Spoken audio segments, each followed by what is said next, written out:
Everyone, তো যারা বেগুন খেতে ভালোবাসো না তারা এটা একবার নিশ্চয় ট্রাই করো। তো যার জন্য আমি একটা বেগুন নিয়ে নিয়েছি, সেগুলোকে এভাবে গোল গোল করে কেটে নেব।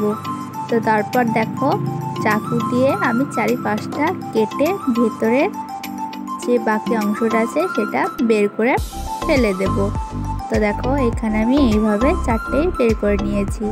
তারপর একটা বাটির মধ্যে নিয়ে নেব একটা ডিম, দিয়ে দেব সামান্য লবণ আর দিয়ে দেব একটু হলুদ গুঁড়ো।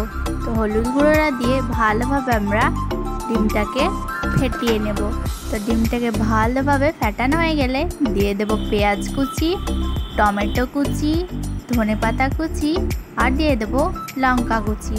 তারপর ডিমটার সাথে আবার সবজিগুলোকে ভালোভাবে আমরা মিশিয়ে নেব।